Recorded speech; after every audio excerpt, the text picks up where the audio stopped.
Hallelujah. परमेश्वर हमारा बल और हमारी चट्टान है। दाऊद का एक गीत है।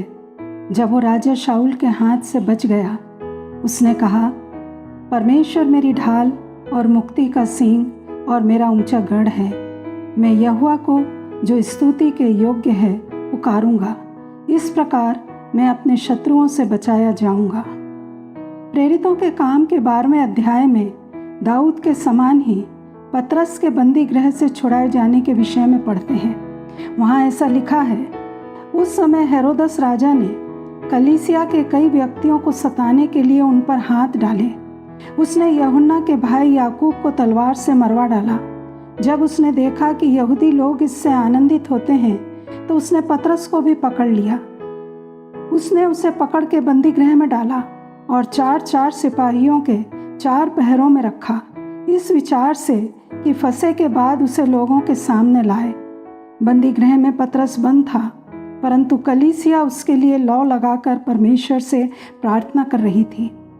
जब हेरोदस उसे लोगों के सामने लाने को था, उसी रात पतरस 2 जंजीरों से बंधा हुआ 2 सिपाहियों के बीच में सो रहा था और पहरुए द्वार पर बंदी गृह की रखवाली कर रहे थे।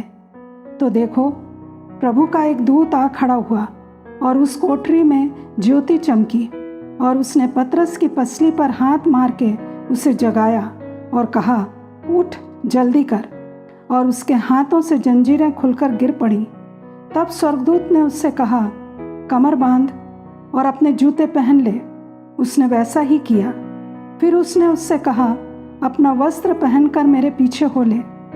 वह निकलकर उसके पीछे हो लिया, परंतु यह ना जानता था कि जो कुछ स्वर्गदूत कर रहा है वह सच है, वरन ये समझा कि मैं दर्शन देख रहा हूँ। तब वे पहले और दूसरे पहरे से निकलकर उस लोहे के फाटक पर पहुँचे जो नगर की ओर है। वह उनके लिए आप से आप खुल गया और वे निकलकर एक ही गली होकर गए, और तुरंत ही स्वर्गदूत उसे छोड़कर चला गया। तब पतरस ने सचेत होकर कहा, अब मैंने सच जान लिया है कि प्रभु ने अपना स्वर्गदूत भेजकर मुझे हेरोदस के हाथ से छुड़ा लिया और यहूदियों की सारी आशा तोड़ दी। इस चैप्टर में सताव की एक नई वेव राजा हेरोदस के द्वारा उसके समय में आई, जो चर्च की ताकत को तोड़ने की थी। परंतु वह यह नहीं जानता था कि विश्वासियों की प्रार्थनाएं परमेश्वर के राज्य में ऑटोमेटिक रेस्पॉन्स के रूप में कार्य करती हैं। प्रारंभिक कलीसिया में इस रीति से प्रार्थना का तरीका डेवलप हो चुका था। राजा हेरोदस के अपने सैनिक थे, अपने बंदीगृह थे, परंतु चर्च के पास अपनी प्रार्थना की ताकत थी। पतरस जेल खाने में बंद था, परंतु कलीसिया प्रार्थना के लिए आज़ाद थी। जब सारे दरवाजे बंद होते हैं और उनमें ताले लगे होते हैं, तब स्वर्ग का दरवाज़ा पूरी तरह खुला होता है। कलीसिया लौ लगाकर प्रार्थना कर रही थी। हमारी प्रार्थना पूरी तरह कमज़ोर होती है यदि हम अपने पिता की उपस्थिति में अपनी विनती, अपना निवेदन अर्नेस्टली नहीं रखते। जब कलीसिया लौ लगाकर प्रार्थना कर रही थी, वे इस विश्वास से प्रार्थना कर रहे थे कि उन्हें उत्तर मिलेगा। यहूदा को यद्यपि मार दिया गया था, परंतु पतरस को न्याय के लिए अगले दिन के लिए पोस्टपोन कर दिया था। यह प्रार्थना की प्रारंभिक ताकत थी कि टाइम शेड्यूल को चेंज कर दिया गया। पतरस आराम से सो रहा है, यह नहीं कि वो एक बहुत बड़ा विश्वासी व्यक्ति था, परंतु इसलिए कि कलीसिया उसके लिए प्रार्थना कर रही थी, जिससे उसे ताकत मिल रही थी। परमेश्वर ने उसके मन को शांति से भर दिया था। इफिसियों 6:18 में लिखा है, हर समय और हर प्रकार से आत्मा में प्रार्थना और विनती करते रहो, और इसीलिए जागते रहो कि सब पवित्र लोगों के लिए लगातार विनती किया करो, क्योंकि प्रार्थना उनको उस कठिन समय में ताकत देती है। राजा हेरोदस और चर्च के बीच में जो भेद है, कंट्रास्ट कंडीशन है, वो स्पष्ट दिखाई देती है। हेरोदस इस विश्वास में था कि उसके पास परमेश्वर के लोगों के विरुद्ध कुछ भी करने की ताकत और अधिकार है, परंतु परमेश्वर ने दिखा दिया कि सारा अधिकार उसके पास है। हेरोदस परमेश्वर से लड़ा, उसने यहूदा को मार डाला, भीड़ को प्रसन्न किया, परंतु परमेश्वर की योजना को हरा नहीं सका। जैसा वचन 23 में पढ़ते हैं कि उसने परमेश्वर को महिमा नहीं दी और वह कीड़े पड़ के मर गया। चर्च ने उसकी मृत्यु के लिए प्रार्थना नहीं की, परंतु परमेश्वर परिस्थितियों में दखल देते हैं। रोमियो 8:26 में लिखा है, हम नहीं जानते कि प्रार्थना किस रीति से करना है, परंतु आत्मा आप ही ऐसी आहें भरकर जो बयान से बाहर है हमारे लिए विनती करता है, और मनों का जांचने वाला जानता है कि आत्मा की मनसा क्या है, क्योंकि वह पवित्र लोगों के लिए परमेश्वर की इच्छा के अनुसार विनती करता है। जब परमेश्वर के लोग इकट्ठे होकर अपने हृदयों को खोलते हैं और अपनी वेदना आंसुओं के साथ उंडेलते हैं, तब एक वातावरण क्रिएट होता है जिसमें परमेश्वर अचानक से अपने तरीके से कार्य करते हैं। प्रार्थना हर एक विश्वासी के लिए एक लाइफ लाइन है। ये वो मास्टर की है जो उन दरवाजों को खोलती है जो दूसरी चाबियां नहीं खोल सकती। AK-47 के समान मालूम होना चाहिए कि उसे कैसे लोड करना है और उसकी ट्रिगर कैसे दबाना है। जबरदस्ती से यदि पकड़ा दिया जाए तो वह काम नहीं करेगा। याकूब 4:3 में लिखा है, तुम मांगते हो और पाते नहीं, इसलिए कि बुरी इच्छा से मांगते हो ताकि अपने भोग विलास में उड़ा दो।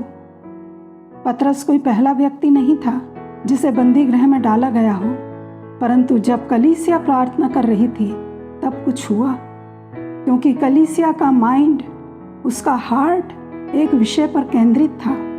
परंतु एक बटी हुई कलीसिया अधिक समय तक प्रार्थना करने वाली कलीसिया नहीं बन सकती। परमेश्वर प्रार्थना का उत्तर देते हैं जब 2 या 3, थोड़े या ज़्यादा लोग एक चित होकर एक मन से प्रार्थना करते हैं। प्रतिज्ञा उनके लिए पूरी होती है जो मन से एग्री होते हैं। यद्यपि विरोधी अपने तीर हमारे विरुद्ध भेजता है, विरोध होता है, परंतु वो हमें हानि नहीं पहुंचा सकते, क्योंकि परमेश्वर की आग में घिरे होते हैं। एलीशा देख रहा है कि शत्रु की सेना के सामने वे परमेश्वर के अग्नि में रथों से घिरे हुए हैं। हमारा समय परमेश्वर के हाथों में है। बंदी गृह के सारे नियम और कानून तोड़ दिए गए। प्रभु का दूत आ खड़ा हुआ, यद्यपि वहां चारों ओर पहरा था, सब जगह अंधेरा था, परंतु जिस कोठरी में पतरस था वहां प्रकाश चमका।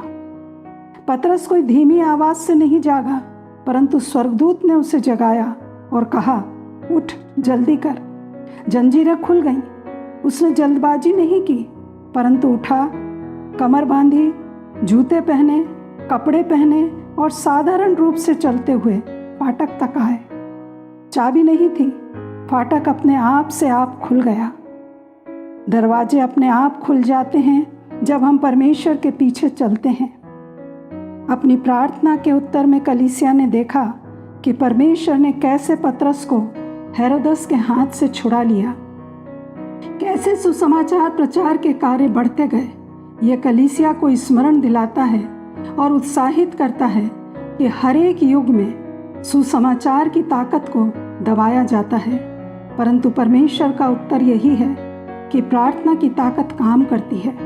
जैसा कि यशाया 59:19 के अनुसार, तब पश्चिम की ओर लोग यहोवा के नाम का और पूर्व की ओर उसकी महिमा का भय मानेंगे, क्योंकि जब शत्रु महानत के समान चढ़ाई करेंगे तब यहोवा का आत्मा उसके विरुद्ध झंडा खड़ा करेगा। प्रार्थना की सहभागिता, पार्टनरशिप लोगों को प्रार्थना में इन्वॉल्व करती है उस विशेष पर्पस के लिए। तब प्रार्थना में सामर्थ आती है। क्या हम इस पार्टनरशिप के लिए तैयार हैं? तो कहें, पिता, मैं यहाँ हूँ, मुझे इस्तेमाल करें। प्यारे पिता, हमें सिखाइए कि इन दिनों में हम प्रार्थना किस तरह से करें। हम नहीं जानते कि क्या प्रार्थना करें, परंतु हम जानते हैं कि हर एक के लिए प्रार्थना करना बहुत ज़रूरी है। हमें अनुग्रह दें कि जो संकट में हैं, राष्ट्र के लिए, विश्व राष्ट्रों के लिए हमारी आँखों को खोलें, ताकि विपरीत परिस्थितियाँ आपके नियंत्रण में हो जाएं। विशेष पर्पस के लिए प्रार्थना करने में पवित्र आत्मा आप हमारी अगुवाई करें ताकि बंधन टूटते जाएं और लोग छुटकारा पाते जाएं। प्रभु यीशु मसीह के नाम में आमीन। फिर आमीन।